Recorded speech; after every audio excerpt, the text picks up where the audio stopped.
ನಮಸ್ತೆ. ಒಂದು ವಾರದ ಹಿಂದೆ ನಾನು ಕಾರ್ ತೊಳೆದಿಟ್ಟು ನಾನು ಹೊರಗಡೆ ಔಟ್ ಸ್ಟೇಷನ್ ಹೋಗಿದ್ದೆ. ಸೊ ಇವತ್ತು ಬಂದು ಸ್ಟಾರ್ಟ್ ಮಾಡ್ತೀನಿ. ಇದು ಜಾಮ್ ಆಗಿಬಿಟ್ಟಿದೆ. ವೀಲ್ ಏನಿದೆ ಜಾಮ್ ಆಗಿದೆ, ತಿರುಗ್ತಾ ಇಲ್ಲ. ನೋಡಿ, 3 ವೀಲ್ ಜಾಮ್ ಆಗ್ತದೆ, ತಿರುಗ್ತದೆ. ಬಟ್ ಈ ವೀಲ್ ಮಾತ್ರ ಜಾಮ್ ಆಗಿದೆ, ತಿರುಗ್ತಾ ಇಲ್ಲ. ನೋಡಿ, ನಾನು ಮೂವ್ ಮಾಡ್ತಾ ಇದ್ದೀನಿ, ತಿರುಗ್ತಾ ಇಲ್ಲ, ಜಾಮ್ ಆಗುತ್ತೆ. ಹೀಗೆ ಜಾಮ್ ಆದಾಗ ಏನು ಮಾಡಬೇಕಂತ ತೋರಿಸ್ತೀನಿ. ಓಕೆ, ಬನ್ನಿ.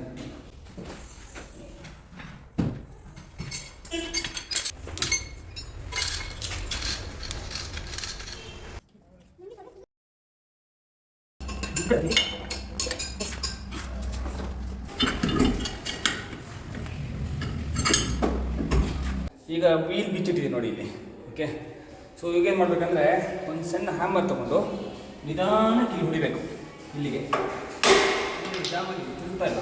ಓಕೆ, ತಿರುಗ್ತಾ ಇಲ್ಲ, ಜಾಮ್ ಆಗಿದೆ, ನಿಧಾನ ಹೊಡಿಬೇಕು.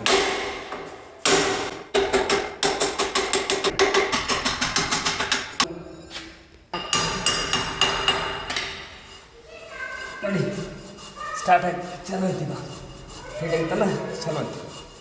ಓಕೆ, ತಿರುಗಬೇಕು. ಇದೇ ಜಾಮ್ ಆಗೋದು. ನಿಧಾನವಾಗಿ ಇಲ್ಲಿಗೆ ಸ್ಮಾಲ್ ಪೆಟ್ಟಿ ಕೊಟ್ಟರೆ ಓಕೆ ಆಗ್ತದೆ. ಓಕೆ, ನೆಕ್ಸ್ಟ್ ಈಗ ಟೈರ್ನ ಫಿಕ್ಸ್ ಮಾಡೋದು. ಓಕೆ,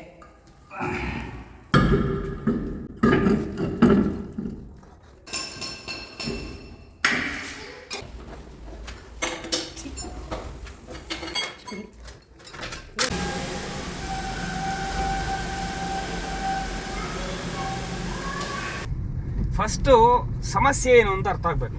ಯಾವುದೇ ಒಂದು ಪ್ರಾಬ್ಲಮ್ ಆದ್ರೂ ಪ್ರಾಬ್ಲಮ್ ಏನು ಅಂತ ಅರ್ಥ ಆದಾಗ ಮಾತ್ರ ಸೊಲ್ಯೂಷನ್ನ ಕಂಡುಹಿಡಿಯೋಕ್ಕೆ ಸಾಧ್ಯ.